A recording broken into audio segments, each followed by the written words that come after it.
Olá, tudo bem? Eu sou Angélica e hoje estou aqui para conversar e falar sobre mais um episódio da série Hannibal. Dessa vez vamos falar sobre o episódio número 11, que se chama Rôti. Rôti significa assado, né, em francês. E é um prato que é uma mistura de assados, né? De aves assadas e tal. Eu acho que faz uma representação a um prato que o Hannibal oferta aqui em um dos jantares, né? Hoje, especialmente pelo aniversário do Marcos, o episódio está sendo gravado. Estou gravando um pouquinho antes para poder estar lá, né, comemorando com ele. Então, apesar de estar ao vivo aqui pela Twitch, não estou ao vivo com vocês, mas você pode comentar, inclusive comente ou me marca lá no Twitter, tá? O meu Twitter é @angelmasmorra, que eu respondo se você tiver considerações. Lembrando que eu não sabia, eu achei isso tão legal, que pelo Spotify você consegue comentar também o episódio. Então, para quem assinar o episódio pelo Spotify, tá, é só procurar lá como Festim, tá? Análise sobre a série Hannibal, que aparece o podcast, tá? Todos os episódios. Ou então pelo Orelo, tá? Então, pode comentar pelas plataformas que eu também vou conseguir acessar e inclusive responder para você, tá bom? Vamos lá. O episódio hoje, ele se concentra muito mais no desfecho de coisas que a temporada vem construindo, né? A gente tem aqui o começo do episódio com o Dr. Chilton, né? Ele está sendo acusado pelo paciente, de maneira justa, né? De ter inserido na cabeça do paciente, que é o Gideon, que ele seria o estripador de Chesapeake, né? Então, ele está saindo ali para uma van que vai para o tribunal, né? Com um guarda, com um enfermeiro, e ele vai discutindo com o Chilton, falando, olha, eu vou te acusar porque você me manipulou, você me convenceu que eu era esse estripador, e na verdade estou te processando, né? O Chilton, ele, claro, ele busca, para quem conhece esse personagem das histórias, das outras adaptações, ele é um personagem muito desonesto, né? Antiético, ele quer o sucesso a qualquer preço, né? Então você tá aqui nesse momento aqui se perguntando assim, poxa, o que será que vai acontecer? E realmente o que acontece aqui é mais uma cena de violência, né? Você vai ter aqui o assassinato, né, dessas pessoas naquela ambulância, né, que está sendo, é uma espécie de camburão em ambulância, né? O paciente ali, o Gideon, ele fica perguntando para os caras e falando assim, ah, você é casado? Aí ele fala um pouco da vida dele. Ele fala assim, eu já fui casado, mas a minha mulher era horrível. Uma ocasião ela fingiu que o cabelo ficou ruim, ela começou a usar peruca e começou a mentir que estava com câncer, por isso estava com peruca e tal. E fica falando, às vezes é melhor matar a família toda do que você tentar terminar a relação e por aí vai. E ele termina perguntando pro enfermeiro, tá um guarda e um enfermeiro dentro, né, na parte de trás lá daquela ambulância, né? Ele pergunta, nossa, como a sua roupa é tão branca? Como é que você consegue mantê-la tão branca? E aí já a próxima cena é um tecido se ensopando de sangue, né? Então é muito legal. Isso vem antes da abertura, né, da série, né? É um cold open, é muito interessante para dizer o mínimo, né? Aí nós vamos ter também aqui o jantar do Chilton, que foi convidado ali pelo Lecter, né, que ele está ali, inclusive o Lecter está, claro, tudo já se desenrolou, né, e tal, e você tem ali ele conversando com o Lecter falando para ele claramente, falando, ó, você motivou o Gideon a agir dessa maneira porque você confundiu ele, né? Você fez com que ele acreditasse que era uma outra pessoa, né? E eles estão conversando ali normalmente e o Dr. Chilton, ele nem sequer está admitindo, assim, tipo assim, ele não está nem falando que não foi ele. Ele está conversando e tal, e a ética ficou para baixo, né? A gente tem a equipe, né? A equipe toda do FBI tá indo lá e as cenas são cenas tenebrosas, né, gente? Vou ver se eu deixo umas cenas passando para vocês também aqui.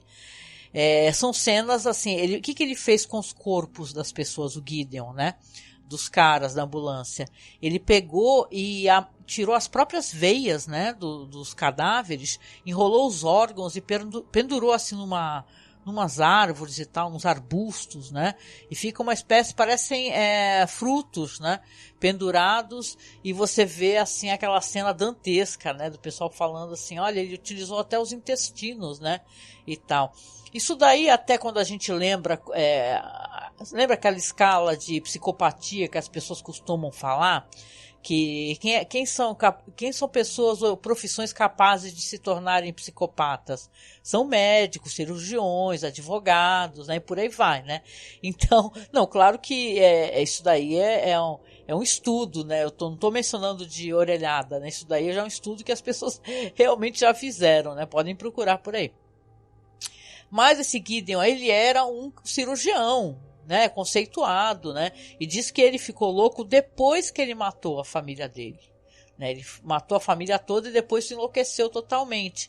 Quer dizer que ele indo lá para esse sanatório, onde, na verdade, uma prisão, né, prisão sanatório, aonde o Chilton é um chefe, né, e também um psiquiatra, que na verdade estava ali tentando confundir ele diz aí o personagem do Will Graham, né, que é o Hugh Dancy, fala que ele não tem mais personalidade, que ele não sabe mais quem ele é, né? Ele faz toda aquela reversão que a gente já está acostumado a ver, né? A cena vai se limpando, assim, as pessoas vão saindo, desaparecendo, até o momento em que a ambulância está aberta, aí ele vai e entra no lugar onde estava o Gideon, e ele vê exatamente como o crime aconteceu, né? Que aí é mostrado pra gente, claro, mas a cena é toda construída com o personagem do Will Graham, né? Ele solta a algema, fala que apenas eu preciso de uma mão. E com essa mão ele vai lutar com os caras e vai acabar desacordando o policial e ferindo de morte ali, cortando o pescoço do enfermeiro, né? Até que o cara, que é o motorista que tá lá na frente, para a ambulância com tudo. E a única coisa que mostra pra gente é ele pulando com tudo quando a porta se abre, né? Cena muito bem construída. Aliás, essa série, gente, tem umas cenas incríveis. O episódio todo vai ser permeado por cenas de ilusões do Will Graham. Porque ele começa sonhando, ele está deitado numa cama, ele tem aquele problema que a gente já viu no episódio anterior. Ele está com uma espécie de febre, sabe? Uma encefalite, uma infecção cerebral que faz ele ter essas ilusões e ter esses comportamentos, né? Que é uma coisa clínica também, uma coisa física, não é só uma questão mental, né? Então ele está realmente doente. Então quando ele está sonhando, o sonho dele, ele tem uma visão daquelas geleiras derretendo, ele vê aquele totem que a gente viu no outro episódio que já passou, naquele totem de corpos, né, e vê o mar, né, o mar e aquela onda gigante praticamente cobrindo o totem, e ele também visualiza como se estivesse cobrindo ele mesmo, né, ele sendo afogado. Se ele está todo suado na cama, né, você vê que ele está totalmente suado e tal, ele está banhado em suor, tem umas cenas de efeitos especiais tão legais, assim, do relógio derretendo, né, e aí começa a água, sabe, tudo encher de água, a cama encher de água e tal, e claro, ele acorda todo assustado, né, porque isso também fazia parte do sonho dele, né, mas ao mesmo tempo no episódio, as ilusões dele vão, né, permeando, né, o que está acontecendo. Você vê que até em momentos onde ele precisa fazer essa análise e tal, ele está exercitando a capacidade que ele tem de investigação, ele vai começar a ter mais cenas, vai aparecer de novo aquele grande veado gigantesco, né, aquela figura assombrosa, né? Então a gente tem aqui a reversão do Will e, claro, tudo isso a gente sabendo que ele não está bem de saúde, né? Que ele não tem mais capacidade, na verdade, para estar fazendo essa espécie de trabalho, mas ele está fazendo, né? A Beverly, por sinal, ela fala que as pegadas do Gideon apontam de volta para Baltimore, né? Aí o Will ele fica se perguntando quais seriam as motivações desse homem, né? Porque os órgãos estão todos ali dependurados e tal. Que nem o que ele supõe ali, é uma suposição muito interessante, porque tem a ver com o que vai acontecer, é que o Gideon está querendo chamar a atenção do estripador de Chesapeake, que a gente sabe que é o Hannibal Lecter, não é verdade? Essa fuga aí do Gideon, então, ela vai ser um motivador ali de muita preocupação. Por quê? Porque vão começar a morrer os psiquiatras que cuidavam dele. Ele está culpando, e de certa maneira ele tem até razão, principalmente se for pensar pelo que o Chilton fez com ele, né? Que ele se sente manipulado. Tanto que quando os corpos são todos investigados ali pelo IML, pela equipe, eles falam que estão faltando corpos, mas os cérebros estão todos mexidos, né? Ele conseguiu, inclusive, pelo nariz, mexer nas cavidades cerebrais, na própria massa mesmo cerebral. E aí o Jack pergunta, nossa, mas por quê? Por que ele faria isso, né? Roubaria alguns órgãos e tal e faria algo assim dessa maneira, mexeria nos cérebros. E aí o Will até responde, ele fala assim, porque mexeram na cabeça dele. Então ele tá puto, né, na verdade, porque mexeram com a cabeça dele, então ele vai atrás das pessoas que mexeram com a cabeça dele. Aqui nesse momento vale a gente recordar que a Lana, ela chegou a conversar com Gideon, não é verdade? Porque ela estava tentando apurar, a pedido do Jack Crawford, inclusive, se vocês lembram que tem aquela maracutaia que eles fazem para tentar atrair o estripador de Chesapeake, né? Chamam aquela repórter, né, do Tettle Crime. Qual que é o nome dela aqui? Deixa eu só procurá-la. É a Fred Lowndes, tá? Chamam aquela repórter do Tettle Crime e fazem com ela um acordo, né, para mentir que o cara seria o estripador. Então, na verdade, se for parar para pensar, todos estão envolvidos até nesse processo de quebra dele mental, né? Onde ele atacou todo mundo e agora está solto por aí para poder fazer estrago, né? A Lana e o próprio Will vão visitar o Chilton, né, no escritório dele, né? E o Chilton, descaradamente, né? Ele tá ali alegando que a Lana tem parte da culpa do que aconteceu, que está sobre os ombros dela a responsabilidade. É claro que ela fica brava, né? E o Will é muito sagaz, ele tá prestando atenção nas respostas do Chilton e tá vendo que tá furado ali o que ele tá falando, né? Ele fica falando mentiras, ele mente muito, né? O Chilton é um grande mentiroso, né? Ele fica, na verdade, falando assim, o Gideon, ele quer afirmar, ele quer falar para as pessoas que ele é o estripador de Chesapeake. E o Will sabe que isso é mentira, né? E que na verdade nem é isso que é o mais importante no momento. Na verdade, o Chilton tá com muito medo do Gideon, né? Porque o Gideon, ele estava processando ele e ele quer provar, né, que na verdade o Chilton manipulou a mente dele, não é verdade? Aqui, como eu falei para vocês, vão ter algumas cenas estranhas assim do Will, né? E algumas cenas até a dado momento ele tá com o pessoal, com a equipe do FBI e tal, e o Jack tá com todo mundo lá, tá dando uma palestra, não é palestra, aquela espécie de reunião para poder mostrar direções, né? O que vão fazer aqui e ali, e o Will tem uma visão muito curiosa, para dizer o mínimo, de como se aquela sala do FBI, né, tivesse meio misturada com aquela sala de troféus, lembram? Com aqueles chifres, né, daquele personagem que é do primeiro crime, logo no começo da série, né, do pai da Abigail lá e tal, que ele tinha aquela cabana de caça cheia de chifres e tal, e ele vê os chifres naquela sala, né, e ele tá visivelmente muito, muito doente, né, o Will, né. Então, aqui, nesse ponto aqui, a gente vê que vai entrar quem? A Fred Lowndes, não é verdade? Até vamos recordar aqui essa encefalite que ele tem, o Will, né, só para poder reafirmar, não falaram para ele, né? Omitiram dele que ele tem essa doença e ele, na verdade, está com esse problema, não é uma questão. O surto dele faz parte dessa espécie de coisa aqui. A Fred Lowndes, ela vai ser contatada, ela tá no carro, inclusive entrando no carro e tal, o celular toca, ela vai ser contatada por um médico que, na verdade, é um médico que escreveu um artigo, né, sobre a personalidade do Gideon, né, e ele ligando para ela fala, eu quero fazer um artigo junto com você, seria interessante e tal. Você pode se encontrar comigo e dar um endereço ali que seja seria ali como é que se diz? O consultório dele, né? Um cara, né? Esse cara, deixa eu ver até o nome dele aqui. Eu tô com a minha gatinha aqui, ela vai perturbar um pouquinho aqui. Fica quietinha aqui, bebê. Certo, é o Paul Carothers, tá?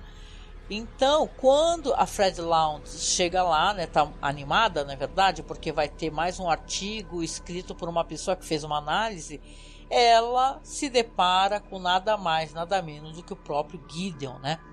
E ele tá ali numa cena muito interessante, eu gosto desse ator, ele tá drenando o sangue desse médico aí, que é o Dr. Carothers, né? Ele tá drenando todo o sangue e ele fez um corte, é uma cena dantesca.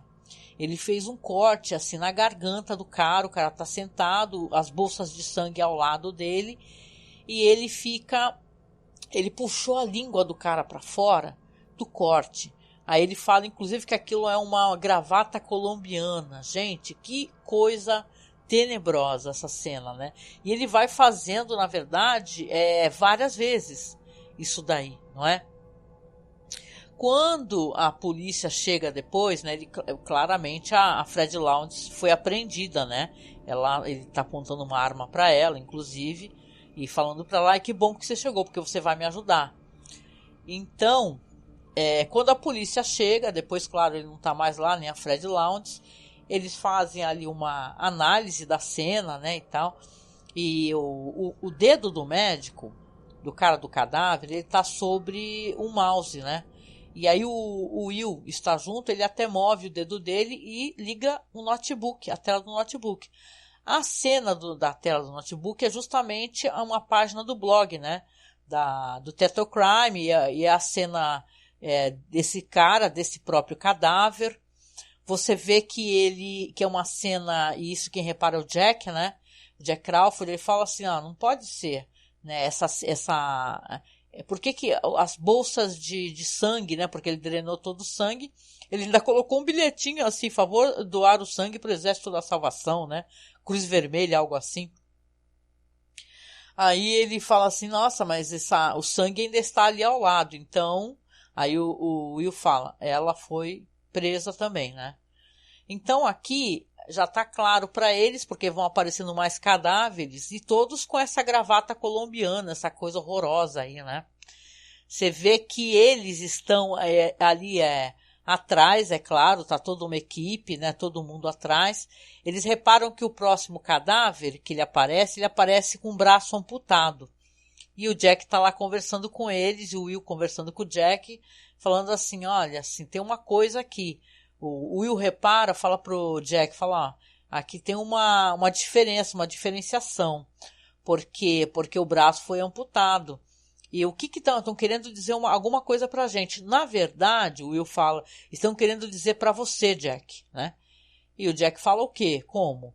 A gente recorda aqui, pra quem tá acompanhando, né? Que lembra aquele braço que apareceu amputado naquele observatório desativado, né?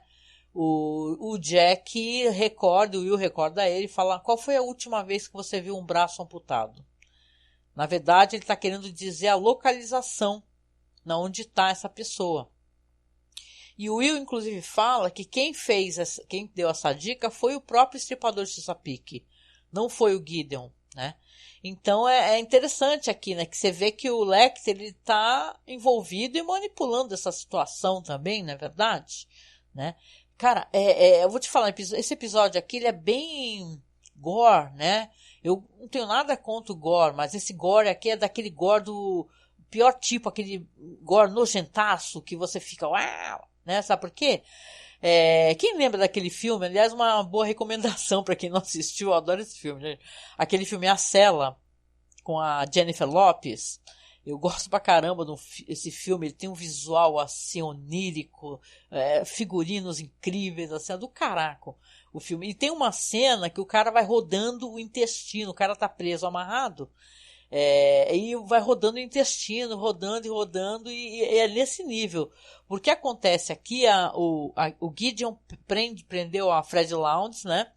ela tá inclusive ali sentada na frente de um notebook, conversando com ele, falando, olha, com muito medo, óbvio, né? Eu posso te ajudar. Eu escrevo aqui a matéria que você achar adequado. Vai ser uma matéria incrível, né? Vai ter o teu ponto de vista, não é? Aí ele fala para ela, não, eu te trouxe aqui, na verdade, ele fica ali falando, inclusive, de coisas da matéria anterior. Ela está muito temerosa, porque foi ela que aprovou escrever aquela matéria que na verdade estava conduzindo ao erro, né? As pessoas, que ele seria o estripador de Chesapeake a pedido do Jack, não é verdade? Então ela está falando que fez isso a pedido do Jack e tal. E ele fala para ela, não, você vai ficar aqui porque você vai me ajudar a condução dessa cirurgia. Quando nós vemos a pessoa que está deitada, é o Chilton. Se a gente não tinha visto nos filmes, né, gente, o Chilton se ferrar, aqui na série ele se lasca bonitaço, cara. E não é uma vez só não que eu me lembre. Porque ele tá amarrado na maca, né, tá meio sedado, visivelmente.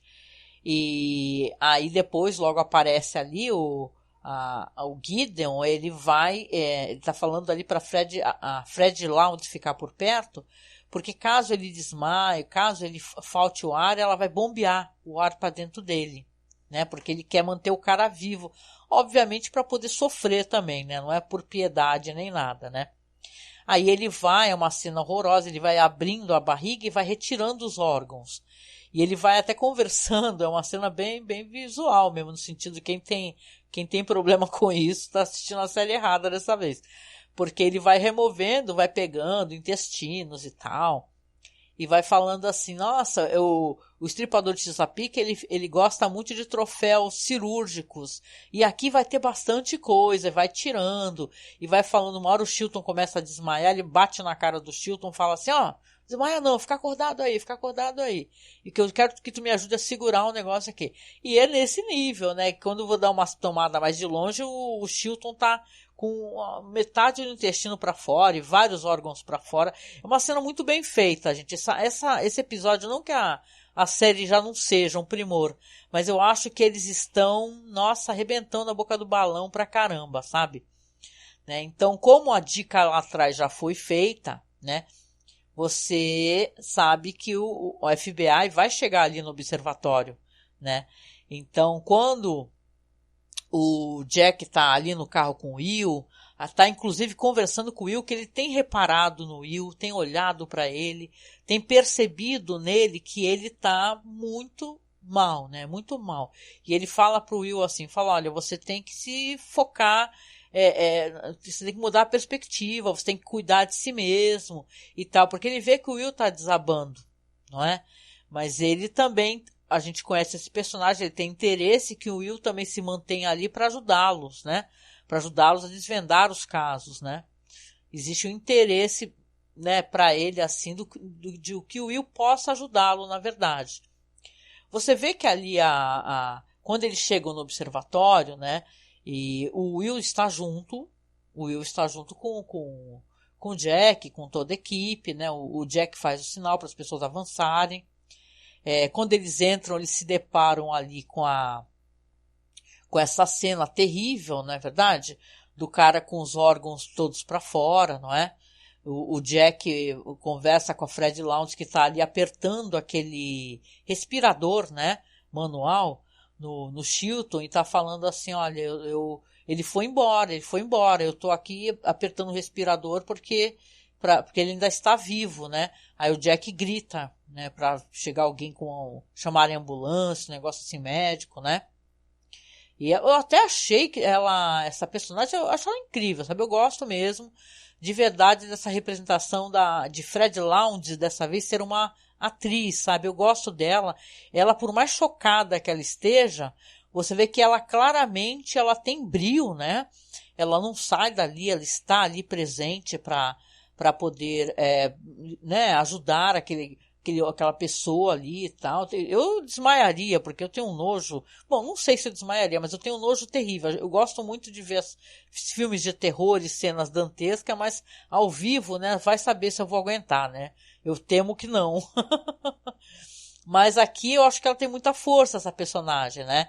Antes dessa cena do Jack que tá se desenrolando lá dentro, que já chegou a polícia toda, tá chamando a ambulância, parece que o Chilton vai conseguir sair vivo dessa, né? O Will tá ali fervendo de febre, né? Todo suado e tal. E ele começa, como eu falei pra você, você tem uma cena ali dele, aparece aquele grande veado negro gigantesco, né? Que é uma das representações até dessa loucura que está se entranhando na cabeça do Will, não é? Como depois, aliás, fica aqui registrado como eu acho impressionante quando aparece o Hannibal para ele, que é uma espécie de demônio chifrudo, sabe? Vocês recordam dessa cena? São inacreditáveis, né? Aqui você vê o Will, ele começa a ter essas alucinações e as alucinações dele vão permitir que ele seja enganado. Primeiro ele vai vendo esse veado e vai seguindo em outra direção. Jack Crawford não dá pela ausência dele, aparentemente. E ele vai em outra direção, na direção que está essa aparição. Depois, quando a gente muda a tomada ali, a gente vê ali o Dr. Gideon que ele está observando ao longe. Não é verdade? Ele está olhando ali de longe, o que a Fred Lounge está lá dentro, a polícia toda lá. Ele está olhando ao longe e ele pega a chave e entra numa picape, né? Quando ele senta na picape, ele sente que não está só. E ele até fala assim: engraçado, eu pensei que o estripador de Chesapeake viria atrás de mim. Ou você é ele?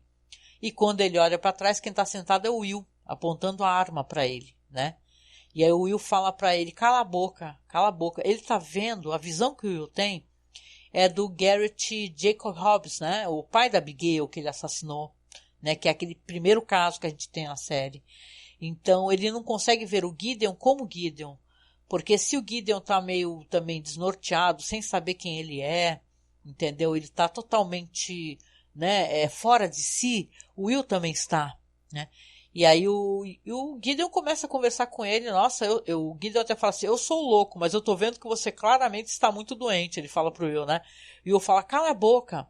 Aí o Gideon fala: quem é o seu médico? A próxima tomada a gente vai ter o Gideon, o Will, na porta do Hannibal Lecter, né?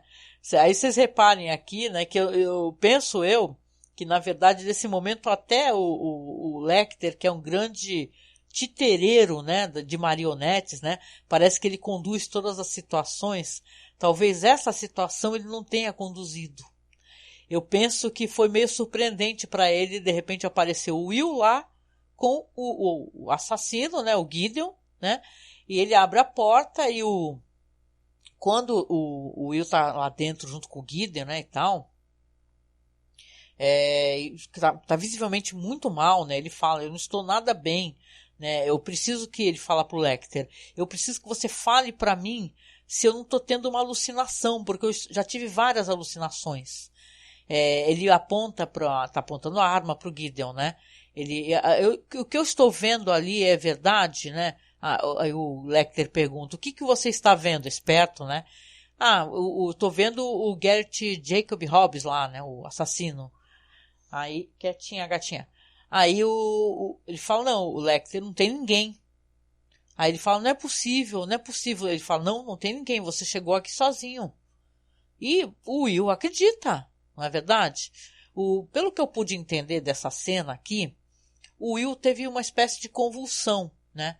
Então você não tem o fade out ali, não aparece isso pra gente, mas o Will teve uma convulsão. Enquanto o Will está ali né, ausente da cena, o Hannibal conversa com Gideon, né? Você vê que o Hannibal fala para ele assim: você está matando os psiquiatras que cuidaram de você, né? Aí o Gideon fala que sim. Aí ele fala: eu tenho o endereço da Alana Bloom, se você quiser. Aí você pensa, né, cara, que sacanagem, né? Até porque teve umas cenas aqui da Alana Bloom com o Will, né? Você vê que para ele é muito doloroso esse negócio. Ao mesmo tempo é compreensível, né, que ela haja assim, né? é muito doloroso ele não poder se relacionar com ela, que ela sente atração por ele e ele por ela. Só que como ela acha que no momento ele está muito instável, ele está precisando de ajuda, não tem como eles ficarem juntos, né?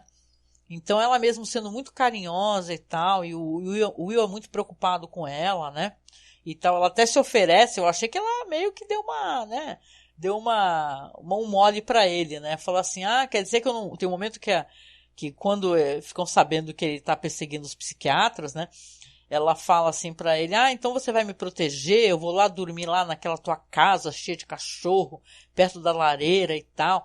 Aí ele fala assim, mas se você quiser, não precisa, você pode ir pra lá, não precisa, eu não sou um grande protetor, né, a polícia que tá te protegendo, mas você pode ir e tal. E você percebe que ele quer muito ficar com ela, né. Então, nesse momento aqui do episódio, quando o Hannibal ele simplesmente dá o endereço da Alana, você percebe que ele pouco se importa com a Alana, né? Ele quer ver o circo pegar fogo. E talvez a Alana, se vocês forem parar para pensar, é um fator que atrapalha o Hannibal. Porque ela é alguém muito preocupado com o Will e é alguém que o Will escuta, né? Que ele presta atenção, cuja opinião é importante para ele, né? Aí, na própria casa do Lecter, ali, quando o Will acorda, o Hannibal tá ali perto dele, a gente vê que ele tá meio que se preparando para sair, né? Aí o Hannibal fala que vai sair, que vai avisar o Jack, né?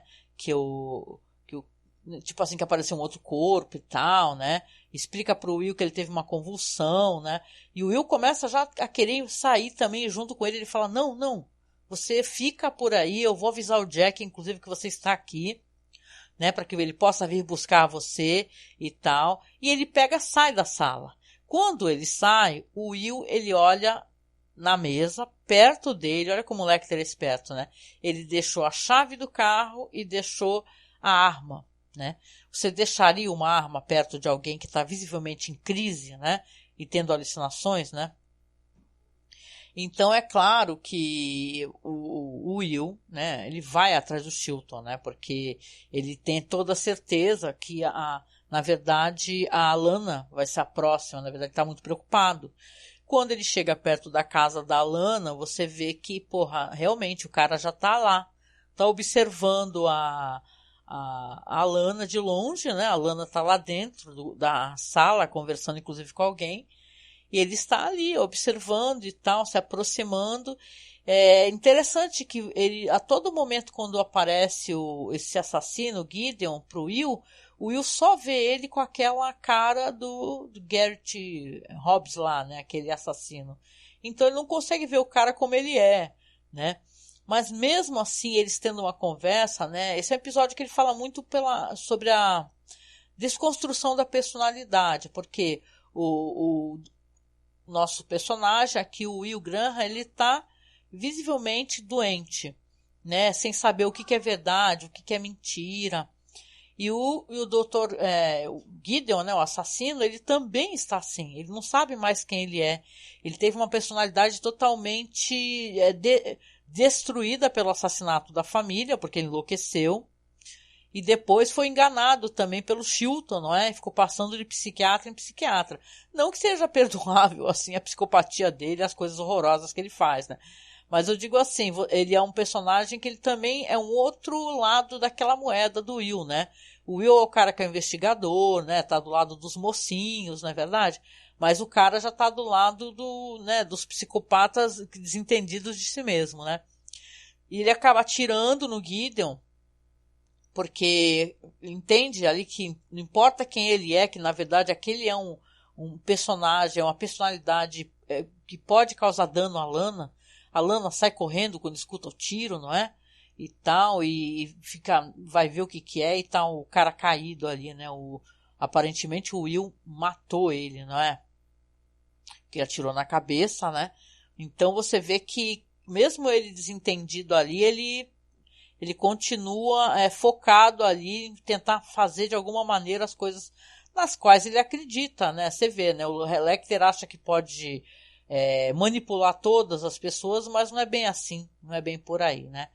Olha, eu achei o episódio excelente, assim, porque ele liga os pontos de várias questões, sabe, assim, que vão sendo construídas durante a série. Sabe aquilo que eu falava, assim, que você tem o crime da semana, não é, do episódio, que vai se resolver normalmente, né, no mesmo episódio, apesar que o anterior ficou respostas a dever, não é, daquela personagem que também consegue ver o Hannibal matando, porém não sabe que é ele, porque ela tem aquela doença que ela acha que está morta. Aqui, quando o desfecho do episódio, ele vai ser sobre a saúde mental do Will, né? Porque, claro, o Will ele vai precisar se recuperar, né, e tal, tá se recuperando em uma cama de hospital, inclusive, né? Quando Hannibal vai se encontrar com o Jack, e os dois vão conversar, vão estar ali tomando um uísque, né, e tal. Aí o Hannibal vai falar assim, olha, vai falar pro Jack assim, olha, você precisa tirar o porte de arma do Will. Aí o Jack fala pra ele, você não conhece bem o Will, eu tenho certeza que o Will vai conseguir melhorar dessa situação, né? Aí ele fala, não, eu conheço o Will não tem mais condições de ter o porte de arma, né? Aliás, é interessante porque a gente vai ter também uma sessão de... Porque o Lecter, quem acompanha aqui, sabe que ele também consulta uma psicóloga. E a psicóloga dele é a Bedelia, né? Que é a maravilhosa Gillian Anderson lá do Arquivo X, né? Essa mulher é maravilhosa, né? Ela traz uma... eu acho que ela é o exato... tipo assim, é o feminino do que é o Hannibal Lecter. Claro que ela não é uma psicopata, né? Mas sabe aquele comportamento meio gélido, né? E ao mesmo tempo delicado, né? Que é sóbrio, acho que é uma palavra boa, sóbrio, né? Eu acho que ela tem essa sobriedade, sabe? Essa certa dureza, né? Com a qual ele se comunica. Eu acho que ela é bem uma pessoa que eu veria ao lado do Hannibal Lecter, como mais futuramente ele estará, né? Aqui quando ele consulta a Bedelia, ele conversa com ela, os sentimentos que ele tem, as preocupações que ele tem com o Will, né? E inclusive ele confessa essa questão da amizade, que ele vê no Will uma real possibilidade de amizade. E ela fala assim, olha, mas você não pode, porque ele é o teu paciente.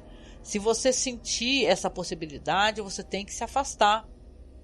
É importante que você se afaste. Você não pode haver essa transferência, né? Quem já viu isso em alguns episódios, e tinha até série sobre isso, né? E tal, aquela série lá do psicólogo, né? Não lembro, gente, o nome dela, mas eu lembro que tem a questão da transferência, né? Que tem momentos até que o paciente se apaixona, né? Pelo psicólogo, pela psicóloga. Isso tudo é questão da transferência, de você estar se abrindo com a pessoa, você acaba interpretando de maneira incorreta o que você sente, né? Essa leveza que você sente, essa intimidade, essa cumplicidade, é entendida às vezes pelo paciente como amor, né? Nesse caso aqui, ela até conversa, ela fala assim, olha, a sua preocupação com o Will é interessante porque ele vê a fragilidade do Will e essa loucura que está prestes a explodir como se fosse ele tentando conter um navio cheio de petróleo, né? Por exemplo, que aquele petróleo está lá todo contido, ele tentando segurar aí a sanidade do Will Graham. Aí ela até fala assim, interessante você usar petróleo como uma metáfora para a sanidade dele, porque é uma coisa preciosa. É assim que você encara, né? Ele até fala para ela sobre essa questão de você explodir no meio da insanidade, e essa insanidade fazer o teu corpo reagir como uma cura, entendeu? É uma tese bem interessante, assim, que ele acaba colocando, que, óbvio, né? Quem é que vai querer colocar isso daí né, para funcionar, né? Você pirar para ver se pirando você melhora, né? Então é interessante todo esse diálogo que ele tem aqui com a Bedelia, né?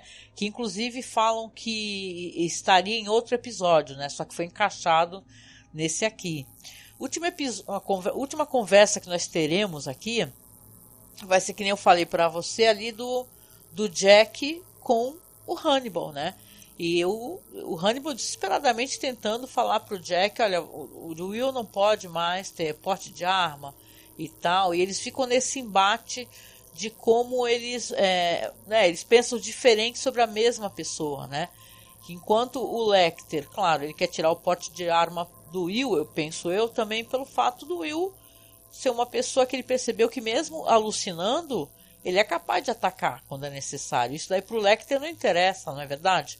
Vai que o Will, de repente, consegue entender quem o Lecter é. Se ele não tiver porte de arma, é muito mais fácil pro Lecter. Eu pensei assim, né? Não é só uma questão só de segurança, não é uma questão de autopreservação. Então, acho que aqui o personagem, claro, ele quer falar assim, ó, ele já está ali encaminhando, coisa que a gente vai ver para as temporadas posteriores, e convencer as pessoas que o Will é louco. Fala assim, olha, o Will é uma pessoa desequilibrada, o Will não tem condições, o Will e sabe, trazer uma certa suspeição para a personalidade do Will, né? Então você pensa assim, nossa, né? O que será? E termina assim o episódio, né? Vai terminar com essa conversa aqui, né? A gente vem se encaminhando aqui para o final da temporada. Como eu falei anteriormente, eu acho um episódio muito interessante, porque se ele não traz a questão, ele traz assassinato, óbvio, traz o crime, mas se ele não traz aquela espécie de assassino da semana, não é? Ele vai trazer o assassino que foi construído lá atrás, no episódio anterior, quando já apareceu esse personagem, o Gideon, né?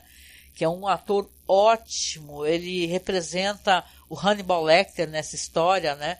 Por incrível que pareça, é uma espécie de Inception, né, de Hannibal, porque até o comportamento dele atrás da cela inspirava o Hannibal. Então, eu acho que realmente é um ótimo episódio, assim, para colocar, assim, entre, sabe, se aproximar do final da história.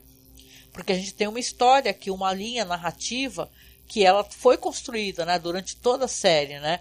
Essa coisa da manipulação mental do Will, né, você ter a Fred Lounds, que cada vez mais ela vai se colocando em risco em situações, né, até pelo afã dela de querer tanto ter ali mais notoriedade, né, fazer sucesso, que o seu blog é um blog que lhe dá muito dinheiro, visivelmente, né, já que ela até se oferece para pagar para Abigail Hobbs, né. Então você tem cada vez ela vai estar mais mais se arriscando, até o momento, penso eu, que ela vai ficar de frente com uma pessoa realmente perigosa e muito inteligente. Já esteve, né? Mas ela não fazia ideia, né? De quem era essa pessoa, que é o Hannibal Lecter, não é? Então, acho que o episódio ele faz várias menções aos livros ali, algumas falas, né? Ao Silêncio dos Inocentes. Por exemplo, né? Quando você lembra do Dragão Vermelho, né?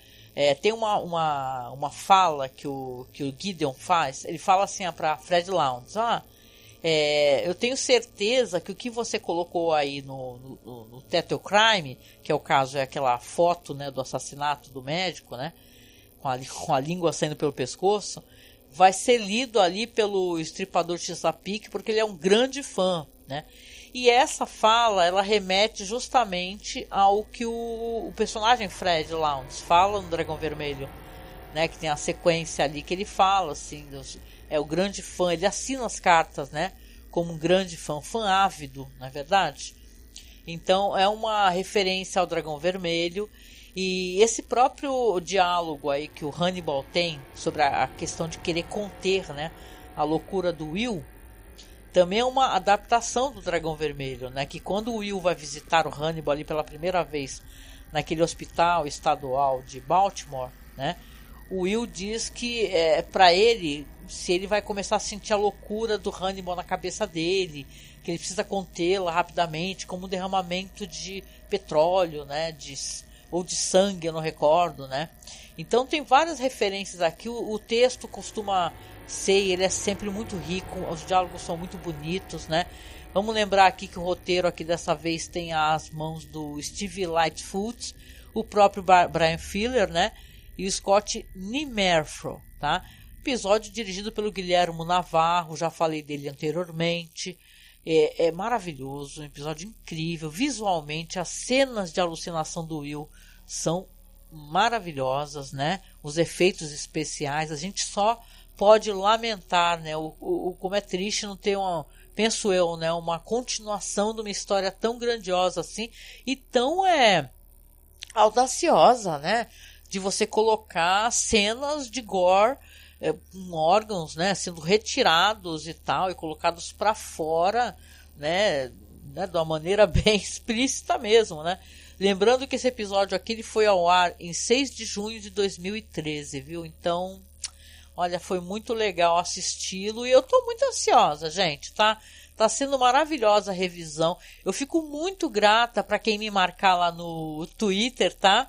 Para falar que tá revendo ou me falar que está acompanhando o podcast aqui, porque depois vira um podcast, né? Então gostaria muito que vocês me marcassem, que vocês recomendassem para outras pessoas, tá? Porque pouquíssimas pessoas sabem que eu tô fazendo aqui o podcast. E, cara, é muito bom poder fazer, né? Hoje eu não tô ao vivo só porque eu expliquei essa questão da gente precisar fazer, às vezes, negócio e tá com a família, né? Tem um momento com a família que não dá pra estar, tipo, 9 da noite, né? Mas, com toda certeza, quinta-feira eu tô ao vivo aí de novo, aí com o Marcos, né? E, então eu vou chegando aqui ao finalzinho aqui desse é mais um monólogo, não é verdade, né? Sobre a série Hannibal. E, cara, espero que você esteja gostando. Me conta o que você achou do episódio, tá? Tô muito ansiosa pela sua opinião, por saber o que você tá achando. E me marca, tá? No Twitter, segue aqui na Twitch, tá? Se você tá ouvindo só pelo podcast, vai lá na Twitch e segue. Porque eu tô tentando chegar a 100 seguidores. Olha só que bom, né? Já estamos em 70. Então, por favor, segue se você não conhece. Eu vou até botar, acho que esse vídeo no YouTube também, que aí já fica bonitinho lá, rolando, tá? Então, é claro, deixa eu só lembrar vocês no final aqui que todos os links para os nossos podcasts estão todos aí nesse link aqui na Twitch, que é apoie nosso podcast e tal, vai estar tudo, é um Linktree, que estão todos os links, são quase 14 anos fazendo podcast, então a gente tem muito material. Você vai curtir, a gente fala de Game of Thrones, a gente fala de filmes clássicos, fala de filmes obscuros e interessantes, né? Nosso objeto é pesquisa cinematográfica. Então tem muita coisa para vocês conhecerem, tá? É só você ir lá no Spotify e colocar Cineclube da Masmorra, ou então Masmorra Cine, tá? Que os nossos podcasts estão todos no Spotify, estão no feed da Amazon, você pode ouvir por vários lugares, é só procurar Masmorra Cine, tá? Que você consegue. E lembrar da nossa campanha, tá, gente? A gente tá aqui batalhando na luta e tentando montar esse computador para poder fazer mais lives, aparecer ao vivo. Então, por favor, tá? Para quem não, por acaso não estiver escutando isso no futuro, né? Vai ter sorteio, tá? Para quem doar pra gente acima de R$10, até o dia que a gente gravar o último podcast sobre a Imaginação, né? Porque nós estamos no final da 5ª temporada de Alien Imaginação. Então, depois que a gente terminar, fizer o top lá, os melhores episódios, vamos fazer o sorteio ao vivo também pela Twitch, pelo YouTube. Então, quem doar acima de R$10 pra gente, nós vamos sortear uma ilustração muito bonita que o Marcos fez e vamos enviar para a pessoa emoldurada, tá? Uma ilustração muito bonita para quem gosta dessa série linda, maravilhosa que é The Twilight Zone, né? Então, por favor, tá? Colabora com a gente, apareça aí, dá a sua força, aproveita, e se você puder, né? Se você puder, apoia a gente mensalmente. Por quê? Porque nós temos o site, que a gente mantém o site no ar, né? Tem que pagar por mês um valor para manter o site, né? Ter os podcasts todos no ar. Então, a gente precisa de apoio mensal, tá? Se para você não pesar muito no seu bolso, você doar R$10, R$20 por mês, apoia a gente. Tem o Padrim e tem o Apoia-se, tá? Nessas plataformas de apoio, a gente recebe mensalmente e nos ajuda a manter o podcast no ar, né? Se você gosta de um podcast legal de cinema, um pessoal que como, né, pensa talvez muito parecido com você, se você for de esquerda, né, e tal, temos o coração no mesmo lugar, apoia a gente, tá? E o nosso Pix, para quem puder apoiar via Pix, é apoiomasmorra@gmail.com, tá certo? Então, um abraço e a gente se encontra, tá? No próximo festim. Beijão. Tchau, tchau.